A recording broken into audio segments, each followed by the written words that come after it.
Just to get back to O'Leary for a minute, I think the sleeper issue, or the thing I'll be very curious to see, is how many Conservatives can tolerate a candidate who treats Canada like a franchise of his American business, who in fact has been very, making very occasional and brief appearances here in Canada, treating this like treating the Conservative leadership race like a hobby or a weekend endeavor.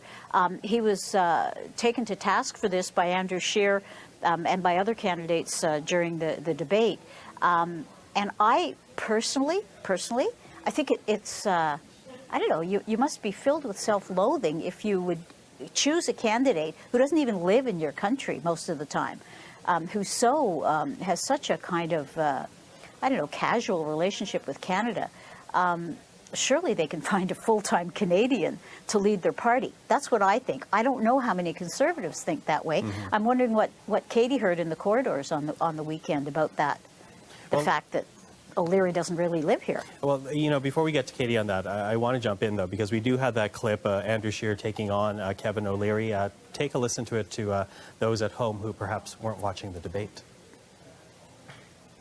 Respect, you haven't committed to winning a seat. You've made statements like it's your way or the highway. You haven't committed to putting your full time into this. This, being leader of the Conservative Party, is not a part-time job. Mr. O'Leary, you need to know the Constitution of Canada, provincial rights and federal rights.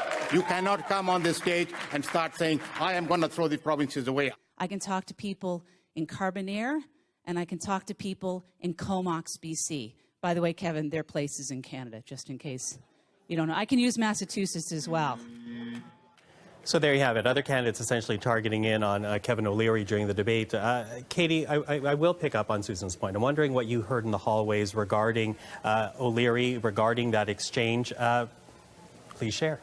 Yeah, there's absolutely sort of the comparison to former one-time Liberal leader Michael Ignatieff is hard to avoid, and I think a lot of Conservatives who I was sort of talking to and listening to in the hallways were very mindful of that. At the same time, there's also kind of a drive to elect someone who can win, and rightly or wrongly, there's now this sort of belief out there that Kevin O'Leary may be the only person who can appeal to the broader Canadians at large. So they're in kind of a difficult position, but I think it's fair to say that while O'Leary had a sort of a team of supporters there, at least during the time in the lead up to the debate, he himself was a fairly sporadic presence at the conference. I mean, I would have expected him to have spent all his time kind of making the rounds and doing the handshakes. He spent most of his time doing one-on-one interviews with media at a different location. He did have a hospitality suite, but as I understand it, he was there for maybe an hour tops, and not even at the beginning. So it almost seemed as though he's not kind of getting in down and dirty with the party itself. And these are, of course, the people that are going to ultimately end up choosing the leader. So I don't think he's doing himself any favors on that. Well, but I do wonder, though, because he might not be spending a lot of time with the rank and file of the party, for example, at this Manning Centre conference. But, John, a lot of people keep talking about Kevin O'Leary, whether or not you think he's qualified or not qualified, whether or not you think he's spending enough time in this country or not spending enough time in this country. All that talk of O'Leary does put him front of mind for many Canadians. Does that not help his campaign? Of course it does. It also helps his campaign that all the other candidates are spending so much of their time attacking him. But the fact is, he is fundraising successfully. He has a robust organization. He is selling memberships. And he is certainly seen as a serious contender, maybe even a threat. But I have said this more than once in the past. Leadership campaigns are important because they define the values of the party.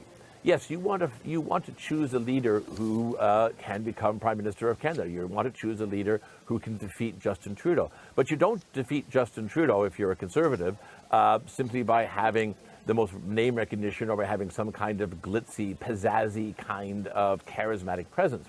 You defeat him on values. You defeat him on policies. You defeat him on principles. You present the Conservative Party as a rational, natural governing alternative to the Liberal Party, which I believe it is and can be and should be. In a healthy democracy, you should have that. And I don't see how Kevin O'Leary gives any of that. But let me jump in, though, because, as one who covered the U.S. primaries very closely, it seems that's what we heard about Donald Trump. Susan? Absolutely. Also, by the way, let me remind you for the thousandth time, the guy who said that Donald Trump did not have a chance of winning an election. And so, I was wrong then. I could be wrong now. but I'll stick to my guns. I don't believe in the grand scheme of things. Kevin O'Leary, at this point, who speaks no French, he says he's learning, but there's as yet no sign of it, who is not campaigning in the country. The Conservative strategist Jenny Byrne tweeted that she was on the plane with him to Miami right after the conference, who I don't think can win a seat pretty much anywhere in Canada right now. What elements of this make him a natural contender to take on Justin Trudeau? But Susan, again, as I said, this is the type of language we heard around Donald Trump. Yeah, I know, but Canada's not America, and the Conservative Party isn't the Republican Party. And yes, there have been, there's influences from across the border, but I just don't. I just think that a candidate who shows so much contempt for the people who are supposed to be electing him, I don't see how anybody could support that.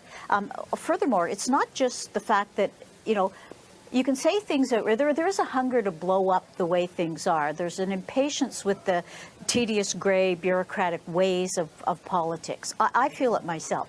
But that's one thing. To come in and claim, as he did Mr. O'Leary did during his speech, that any province that brings in carbon tax is going to see a reduction in the transfer payments from the federal government. A, that's unconstitutional. B, that would be hugely unpopular. He seems to be oftentimes running against Kathleen Wynne, against the premiers. He's the most heavy-handed kind of central government first person we've seen since Pierre Trudeau, and that hasn't been a theme in conservatism either.